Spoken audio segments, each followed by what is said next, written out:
You got a whole packet of Yes. supplements, but I don't Yes. see any. Yeah, I don't think there's any additional agenda There's items. changes, but no. I'll move to Well, they're approve the just all agenda. supplemental, thank you. Okay. Motion's made to approve the agenda. Is there a second? Second. Those in favor, please say aye. Aye. Any opposed? Is there a motion to approve payment of bills? So moved. Is there a second? Second. Those in favor, please say aye. Aye. Aye. Any opposed? That motion passes. We'll pay the bills. The July 26 meetings is in, the July 6 meeting minutes are in the packet. Any corrections? None. If not, is there a motion to approve? So moved. I'll second. Motion's made and seconded to approve the minutes from the July 6, 2016 board meeting. Those in favor, please say aye. Aye. Any opposed? That motion passes. Next item is a consent agenda, item number 5. Steve, would you read those? Looks like there's, what is that, about 7 items on the consent agenda. Yes. Consent agenda, item 5A, are park board reappointments. Reappoint Patricia Lee and Peter Nasvik to 3-year terms on the park board to expire April 30th, 2019. Item 5B, and it comes out of the supplemental package, is still a resolution ordering abatement of nuisance conditions at 1508 Hammond Road, and motion to approve that resolution.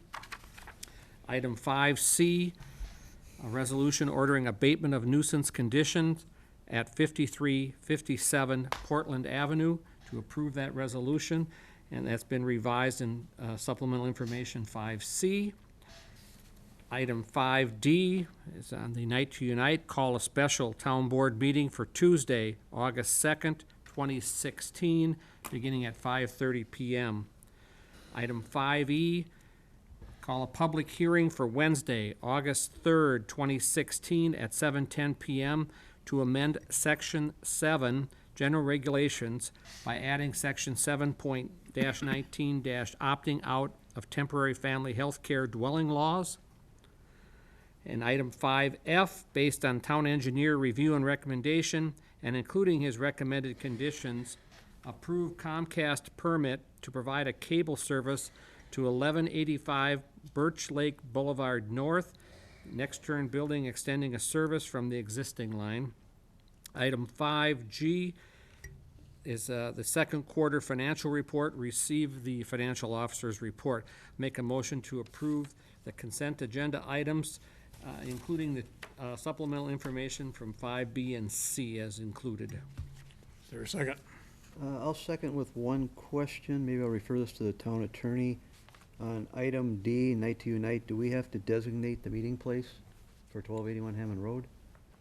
'Cause I believe that's where we all start from. That's correct. That would be correct. All right. So we'll amend that, item 5D. Okay, all right. And is there a second? I'll second it. Motion's made and seconded to approve the consent agenda as modified. Is there I'll call the question. Those in favor, please say aye. Aye. Aye. Any opposed? That motion passes. Next item on the agenda is old business, and we have one item for old business, and that's regarding Wilbert Inc. Request for a permitted use standards permit and variance request. Wilbert Incorporated appeared at the last town board meeting on July 6th. They have a request, 2 requests actually into the town, one for a permitted use standards permit to allow construction of a new chilling tower. And secondly, that chilling tower, the placement of it requires approval of a 13.5-foot right-of-way setback variance.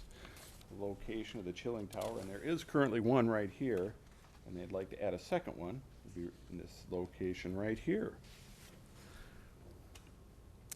Because of variance being requested, permitted use standards being requested, this was reviewed by the Variance Board and Planning Commission, both recommending approval of the permitted use standards permit, and also a 13.5-foot right-of-way setback variance. Again, at the July 6th meeting, when this was previously reviewed by the town board, we had a nearby resident, attend the meeting and address some concerns about noise coming from the cooling towers. Asked that Wilbert consider adding some type of noise buffering to help accommodate him. Doesn't appear to be anything that would exceed MPCA standards, but it's one of those things that those things run all night. And if you're nearby with windows open, you're going to hear it. There's a kind of a constant sound in the background. As a result, working with Wilbert this week, they came up with a slightly adjusted plan. Same location for the structure, same design, but they came up with a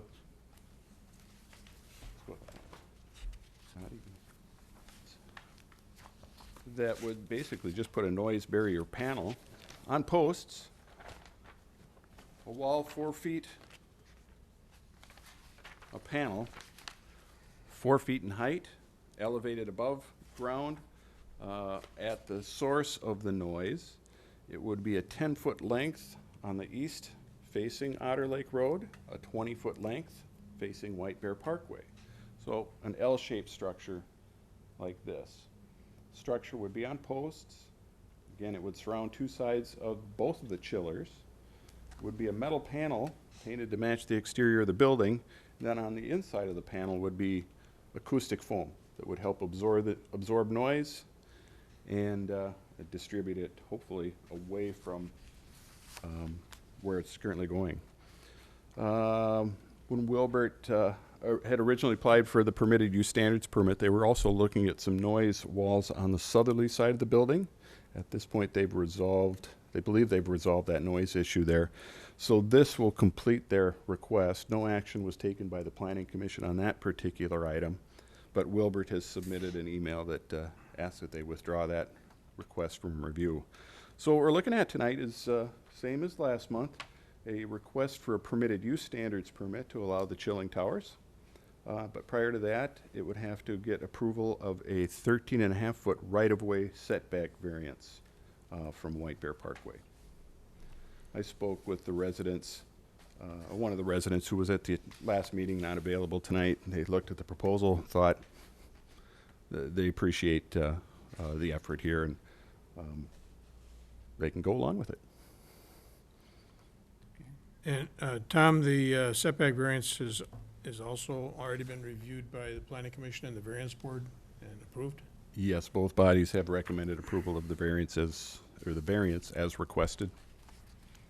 Okay. Tom, was there any extra landscaping involved with this sound barrier? There's not.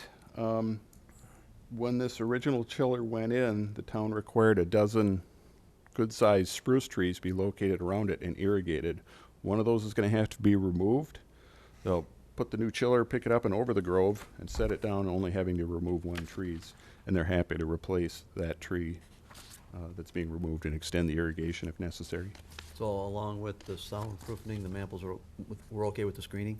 Yeah, we didn't talk about the screening, but the chillers are pretty well screened right now because those trees have grown up to the height of the building. This screening process that they're talking about, did they dream this up on their own, or did they actually use somebody to help them figure this out? They were in contact with a noise professional. That's not the proper term, I believe, but an acoustic professional. How's that sound? Acoustical consultant. I don't know if they used him to design this, but they were in discussions with him early on in the So process. It's not, well, gee, I'd like to try this and hope that works. Kind of Well, deal, or it's a is- little bit like that, but they're flexible enough, they say, to, let's give this a shot. We think Okay. it'll work, and if not, we'll readdress it. Tom, I understand that Wilbert has invested in noise meters. So they've been taking measurements of the existing operation, noise levels, sound levels, Yes. and they're planning on doing that after the installation of the second tower? Yes, they own the noise meters, so they can do it at any time. Okay, and in their, do they have a plan or a commitment to, after they make comparisons of the noise levels, to make any additional corrections that might be needed to reduce the noise levels? I have an opinion that they will be, but they have not, we have not required that at this point. We could add that as a requirement to a zoning certificate. it's sort of hard to quantify exactly what has to be done, but I think it might be prudent to at least have a comment in the permit that if the measurements still indicate that the noise levels are excessive, they'll take action to try to remediate that as much as they can. Mr. Chair, how would you define excessive? That's why I say it's tough to tell you that or give you an answer for that at this stage of the game, because we don't have any measurements. I guess basically I'm suggesting that we have some confidence that the township has been able to work with Wilbert over the years and will be able to continue doing that. It's, I'm sure you see that it's always better to have objective guides. Yeah. Easier said than done sometimes. That's true. Tom, with their decibel readings, do you know offhand what our nuisance law says for the amount of decibels? Yeah, it's, these are just individual readings. Right. When you're doing noise testing, typically you get the MPCA involved, they come out with a mic, they set it up, they let it run for 24 hours. They do a 24-hour study to generate the noise. And then it's an overall average.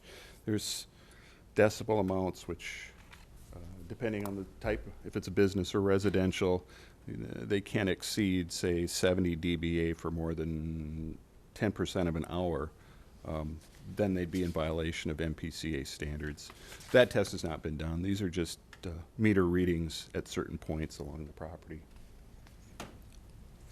The meter readings that they've taken so far, do they comply with the PCA standards? Again, we haven't really reviewed those. They are spelled out in the in-town ordinance. It's a reference to the state ordinance on noise. I don't believe they exceed them. Okay. Is that an adequate reference? I'd say so. Okay. And Wilbert in the past has shown flexibility in making sure that the neighbors are happy. So I'm pretty confident that if there is an issue, they address it. So we're not asking them to do any more than comply with state standards, and so why not just identify that standard as the performance reference? And that would be perfectly fine. All right. Okay, does that make sense? Yes. All right, any other questions, comments? Anything else change with the list of items you have here for the permitted use standards permit, Tom? I don't believe so, no. So basically, as part of the condition of the permitted use standard, they still have to abide by the terms set back from the April 20th, 2009 one? Yeah, they've had Okay. several modifications to the site and building over the years since they developed, and every time they come in for an exterior improvement or modification, it does require approval of a new permitted use standards permit. So that's why you see multiple requirements. Some have been satisfied. Most have been satisfied. Okay. Anything else? So we have two action items then to decide on. One is to approve the permitted use standards or a request for permitting the use standards and to allow the variance request for a 13.5-foot setback variance. Well, as liaison to the planning commission, I would move to approve the permitted use standards permit, subject to the following conditions spelled out on page 41 and 42, and also noting that Wilbert will abide by the decibel readings set forth by MPCA. And town ordinance. Okay, is there a second? Second. Motion's made and seconded. Is there, those in favor, please say aye. Aye. Aye. Any opposed? Okay, so the request for the permitted use standards is approved. And then I'll also move to approve the 13.5-foot right-of-way setback variance to construct the second chiller tower on the north side of the building, along with the submitted screening application. Is there a second? Second. Motion's made and seconded. Those in favor, please say aye. Aye. Aye. Any opposed? Okay, the 13.5-foot setback variance is approved. Then we move on to new business. 7A is the second quarter 2016 construction report. Mike, that's yours.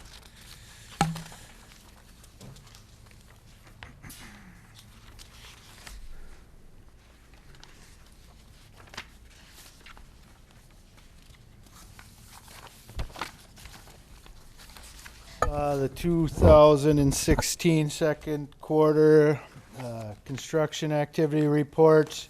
For the month of June, the town issued 3 building permits for new homes. The total for this year is 6 dwelling units with the valuation of $1.8 million. Compared to last year, we had only issued 1 new dwelling unit at $180,000 in evaluation. Through the second quarter 2016, 298 residential building permits were issued, just over $3 million in valuation. Compared to last year at the same time, we had 335 building permits issued, just over $3.5 million in evaluation. The commercial construction to this point, 2016, the town issued 10 building permits this year at a valuation of just over $3.8 million. Compared to last year, there was only 6 permits issued, just over $200,000 in evaluation in 2015. That leaves a total for the year 2016, 317 building permits at just over $8.7 million in evaluation. Compared to last year, there was a total of 349 permits, just over $3.9 million in evaluation. Here we have a graph, bar chart, the last 10 years of construction, split up quarterly. Total number of permits in the second quarter here, 471 total permits. See the quarters have increased over the last couple of years here and the total number of permits. This is a chart identifying the areas of the permits issued. The majority of the permits issued in the second quarter were building permits at just under 47%. 14% electrical permits, just a minimal fire suppression permits. Just under 10% were mechanical permits. 12% plumbing, and just under 3% utilities, sewer and water permits. So Mike, question, these plumbing ones, can some of those be related to the, those grant money we had for toilets and those kind of things? Is that They are not. We held them permits out of the held those out? Okay. equations here. Mike, the commercial permit valuations, it's a pretty nice increase over last year's. Is the bulk of that from Nextern and Water Gremlin? Yes. Nextern would have been a big piece of that. Yeah, Water Gremlin is part of that also. Their project would be the main 2 Okay. projects. Okay. So, following up on my question, without putting you down on the numbers, that program for permits, they have to pull a permit to get a water-saving toilet addition. And we have used most of that money, or not most of that money, do you know, off the top of your head? Yes, I believe we are nearing the end of the available funding for that program. Okay. Ed, any questions? Just one, the 3 permits for new housing, 2 of them are in, I believe, Pine Tree Hills. the new Correct. Development. Where's the third one? Do you know? Just off I should know that.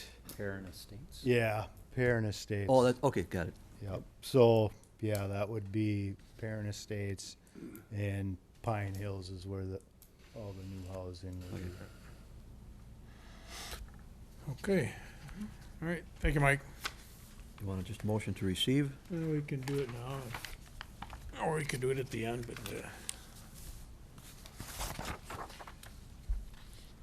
next item under new business is 7B, and that's regarding Highway 96 East-West Bald Eagle Trail.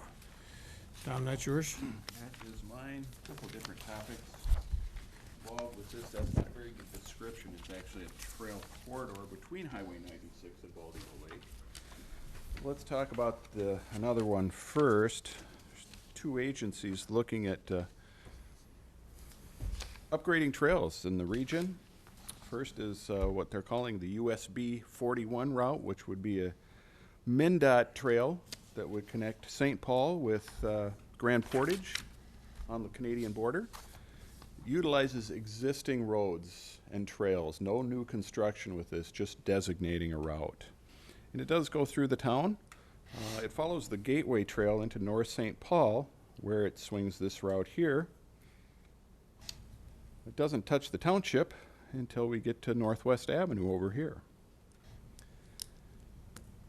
So they had a open house here a few weeks ago, presented the trail, just taking input at this point. The park board's reviewed it, and the other trail option that's being considered, and this is the one by Ramsey County, is the Vento Trail, which currently goes from St. Paul along the, is it the Burlington Northern Corridor primarily, an abandoned section that goes up to Berkeley Road.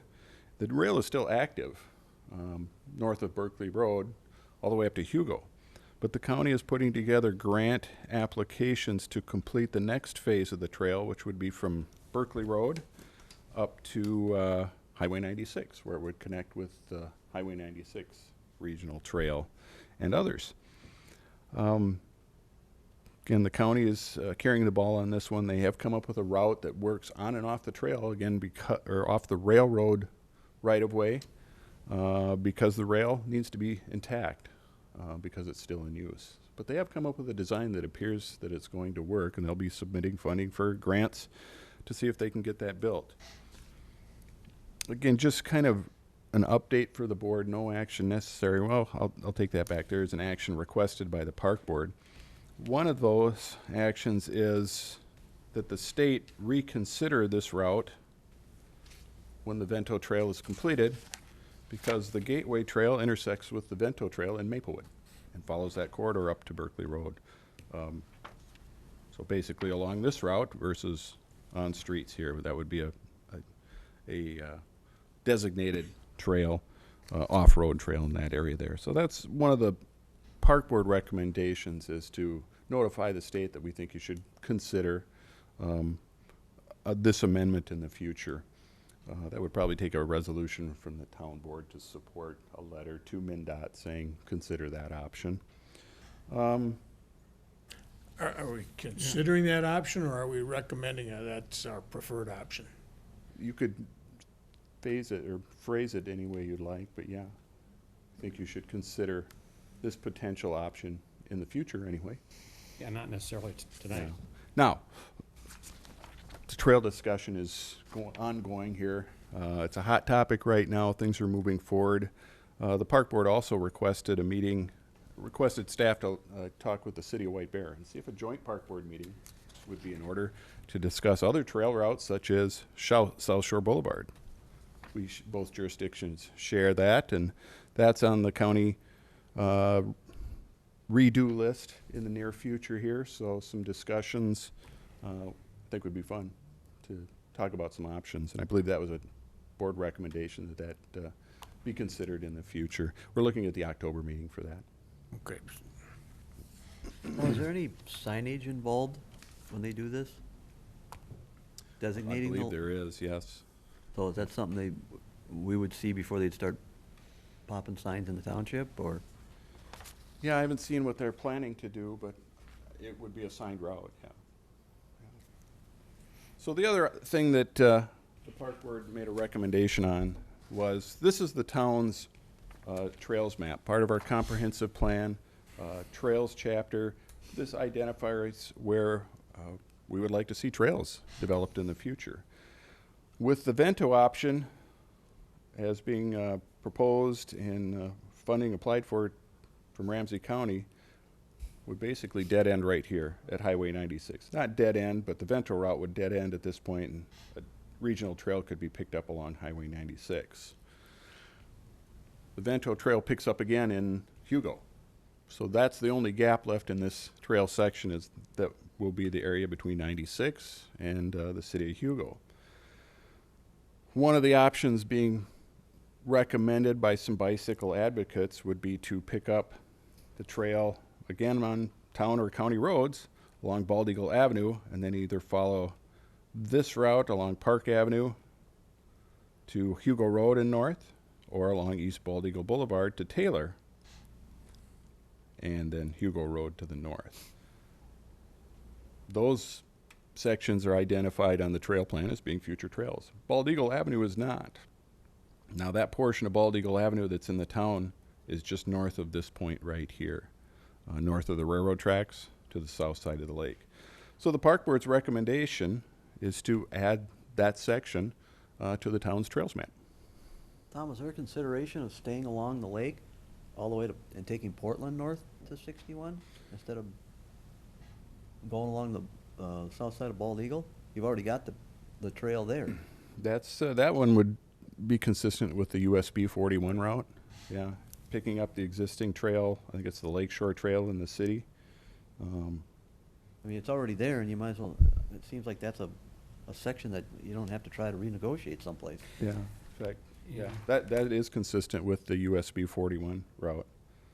So at 96, they would pick up the Lake Avenue Trail and over this way to Northwest Avenue. It would seem to, I don't know, to me, to make sense to wait on any of that designation part until you have your joint meeting with the city and get some ideas on their thoughts, particularly if there is a strong interest on Bald Eagle Boulevard. Oh, yeah. Well, they got the lion's share of that, and I have heard that from residents, but to me, that would, or what Ed said, it seems to make more sense at this point. But are they trying to keep these trails entirely their own entity? Or do they care if they overlap?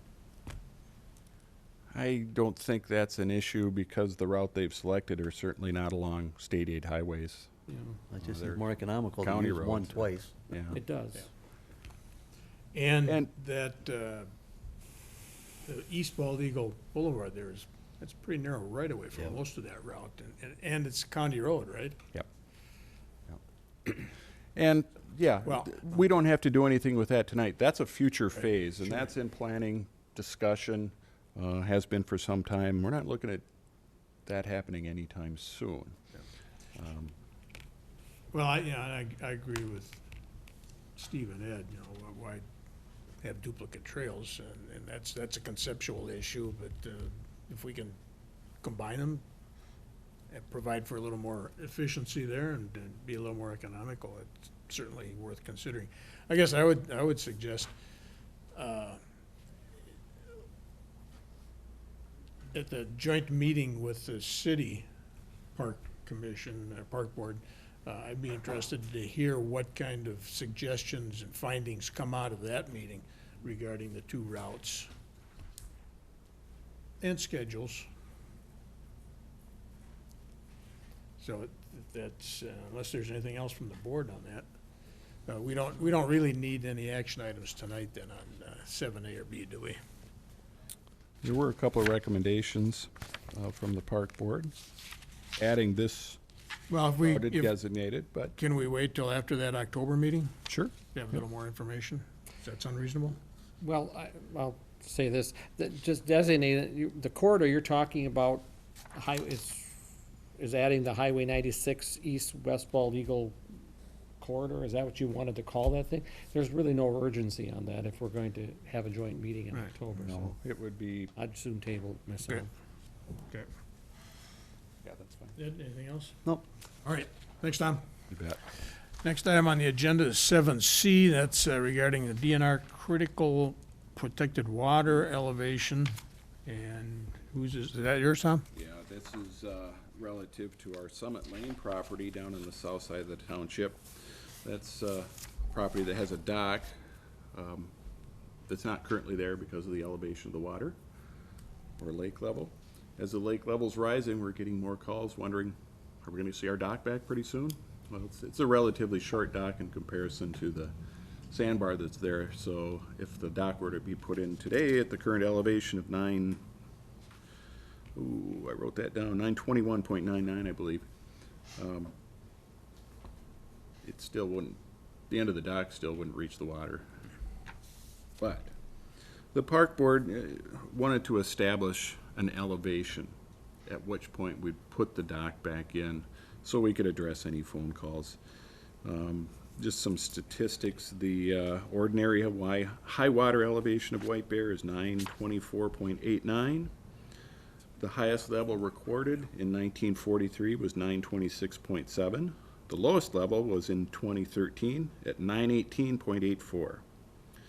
DNR, through the issues with the lake, has come up with a recommended protected elevation for the lake at 923.5.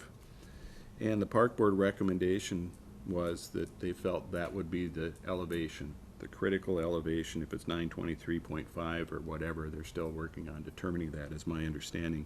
That should be the elevation that the dock goes in. So that was the recommendation of the park board. So the park board's looking specifically at 923.5. So if the Yes. DNR decided the protected elevation was 922, we would still be looking at the 923.5 to install the dock. Yep, unless we amended Okay. whatever recommendation or whatever requirement the board sets tonight or at a future meeting. Chad, do we have any conflicts here with the litigation that's ongoing right now? That's what I was thinking. And I would recommend instead you simply just, you may want to hold off on, just table this until litigation's completed. Okay. It's not likely we're gonna be able to install the dock this year anyway, is it? We've had a lot of water. It got up to 922.06, but it's dropping. I think that's prudent move, because we're gonna have a trial date, so before summer of next year, whether it happens, but, I think we should table it. Ed, any comments? I don't think we should be doing anything with this until, Let's, yeah. all right, let's table It'd this just be a conflict of interest. to a future board meeting. Okay, that's it for the scheduled agenda items. There are no additional added agenda items. We have some open time here. Do we have, I understand we have someone here that would like to comment about a project? We need, you know the routine, we need you to identify yourselves and addresses. Welcome to 58 Monarch Way, North Oaks. Rob Scott, 4 Leaf Wing Drive, North Oaks. We came to talk a little bit about the moratorium that passed on 7/6 with respect to ordinance 32. I think it's ordinance 88. I want to make sure you folks got the memo that we sent over. Awesome. Since it's open time, I know there's no actions that can happen. We wanted to get a little more information from you folks on what your process is to go through ordinance 88. I understand that there is a workshop on Friday, and hopefully some of the information we provided can help, help with that discussion. We can't be here, I'm out of town. My wife will kill me if I don't take her to Chicago for our anniversary. So I guess one of my questions is timing. We're in the process of designing. When we first came here, we had talked about beer and wine as an opportunity at Lucy's Burgers and the theater shops.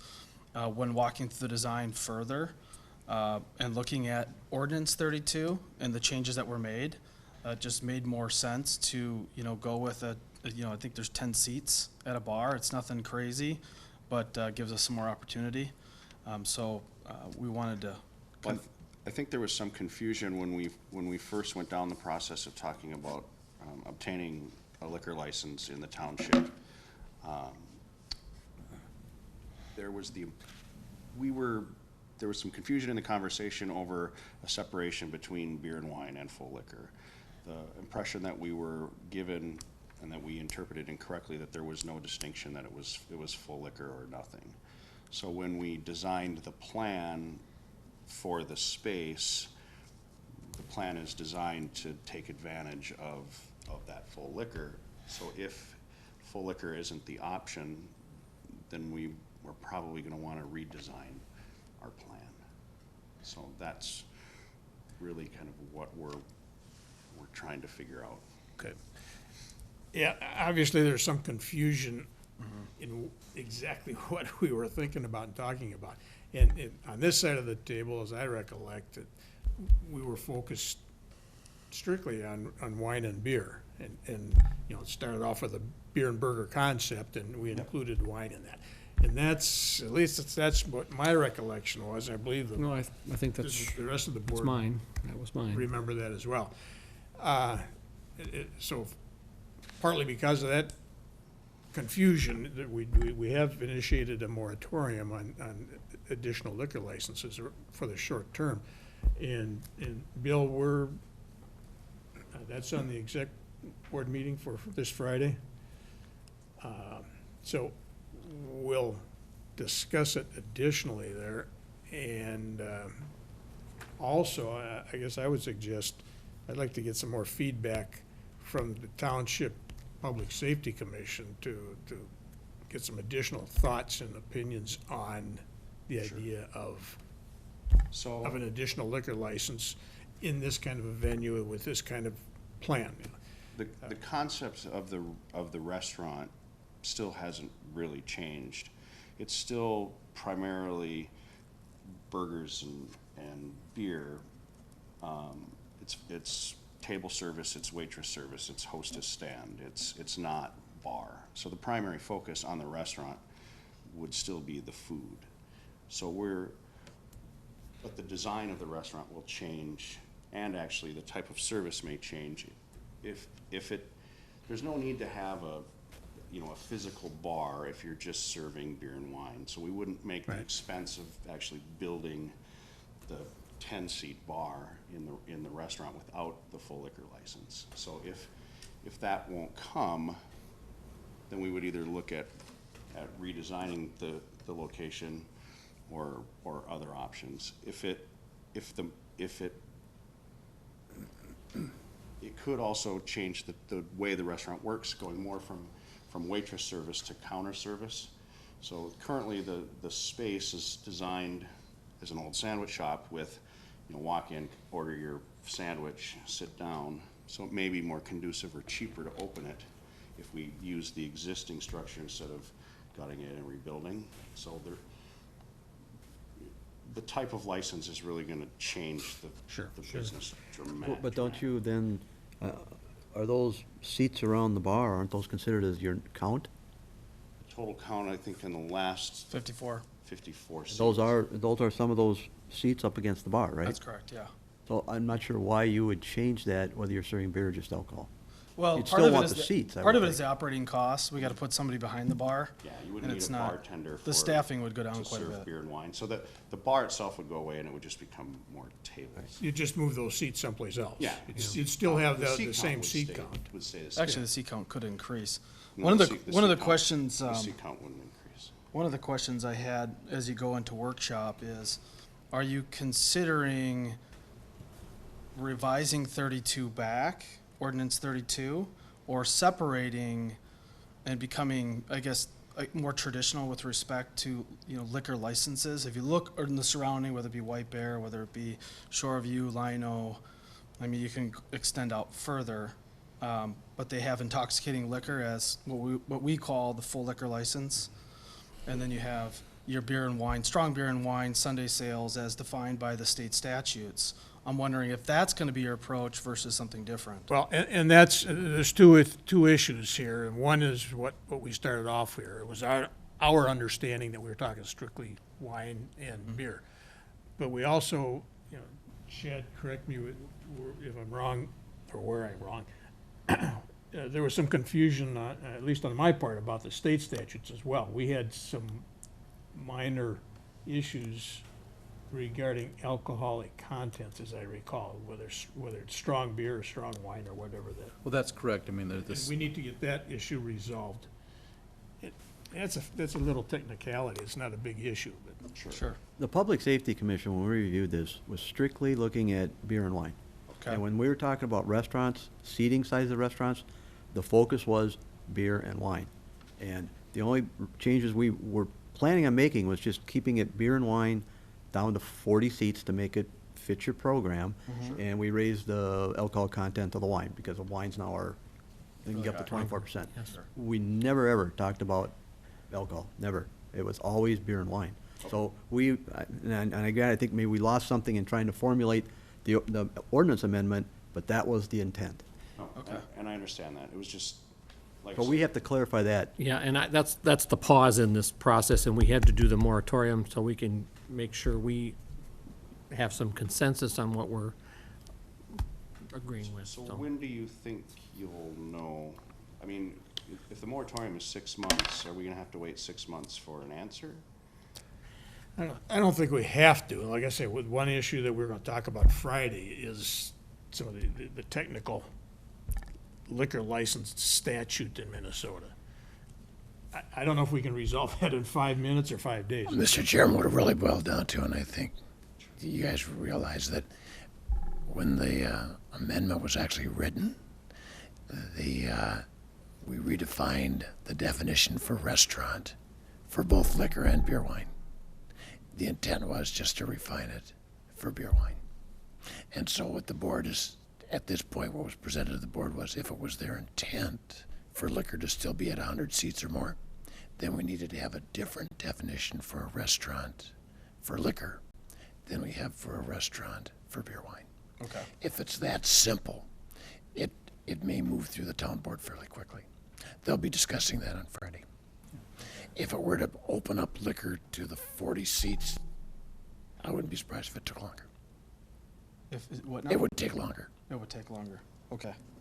I would, if it even got done. it sounds like the process is set, and that's, you know, it is what it is, and we'll, you know, we'll wait for the decision. Good.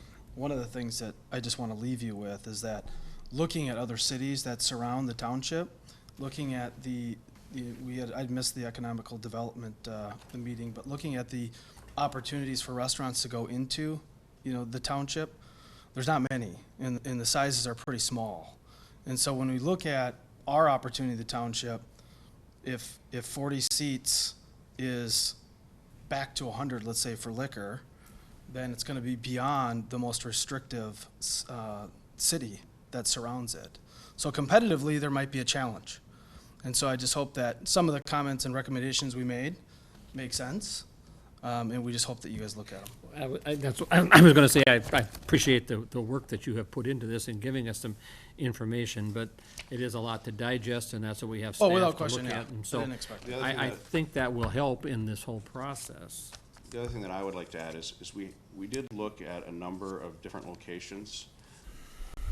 The location in the township is by far my favorite location. Yes. So, I mean, I would prefer to build there. Well, and I think you got the impression from the board too that, I think we all thought this was a good idea, and this is just gonna have to turn the wheels to make this. And I still think it's a good idea. I just, yeah, and I'm excited to hear what you have to say. And if you have any questions, just send emails. I mean, we're willing to help do the work. We're willing to help. Well, you know, provide that some feedback. arbitration of, that 6-month deal was just to give us some breathing room, but there's no way it should take us 6 months to figure this out. Okay, We'll expedite it as fast as we can do it for you. appreciate it. You know, Thank you. we set that time frame and we can change it, so Sure. it's.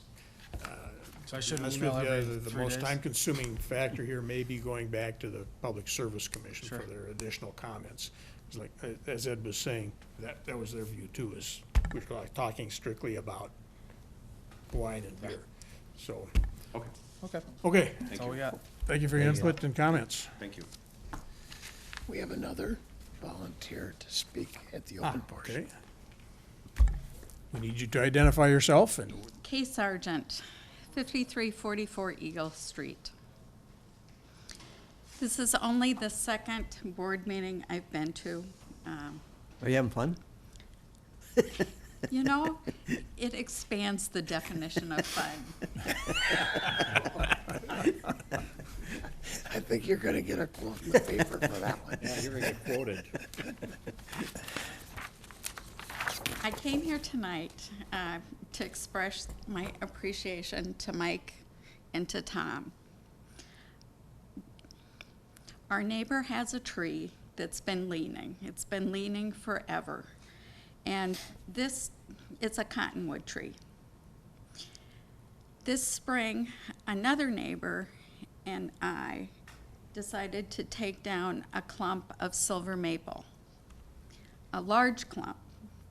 And every single arborist, or actually tree service that came out, didn't want to focus on our clump of silver maple. They wanted to focus on the neighbor's cottonwood tree. They all said, that is a hazardous tree. Somebody ought to do something about it. So one Friday, I called the township and I talked with Mike and asked Mike to come out and take a look at it. And he called me back later saying he was sick. And I said, I don't care. And Mike came out anyhow. No action was taken. I sent an email, but you know, I think both Mike and Tom get caught up into a he said, she said situation. Can you count how many times you've been in that situation? Probably hundreds, if not thousands of times. Well, I finally bit the bullet and I hired a certified arborist, someone who was trained as a tree risk assessor. And it was deemed from a number of points, the leaning tree, the crown that was offset, the roots that are not healthy. It was deemed a high hazard verging on extreme hazard tree. I was afraid the township was not going to act on it. I really was. And so I wanted to come tonight and just say thank you for dealing with it.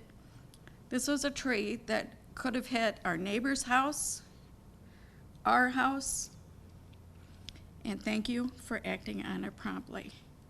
I figured you guys all get complaints every single day. So for once, I wanted to step up and say thank you, Tom, and thank you, Mike. Thank you. Okay, thank you very much. That, it is pleasant to hear somebody say that at a board meeting, and you're right, it's the nature of the beast sometimes, I guess, that you hear more complaints than you do thank you and acknowledge a job well done, so we appreciate it. Well, what I'd also like to acknowledge that we've got some great public works staff, and they absorb a lot of the I don't want to say abuse, but the complaints before they ever come to us. So, and we appreciate that too of them. So. Our neighbor and good friend is Paul Peltier. Great. Thanks again, Kate. Thank you. All right. Any other open time issues? I see not. So is there a motion to receive all the agenda materials and moved. supplements? Is there a second? Second. Those in favor, please say aye. Aye. Aye. Any opposed? Is there a motion to adjourn? So moved. Is there a second? Second. We're adjourned.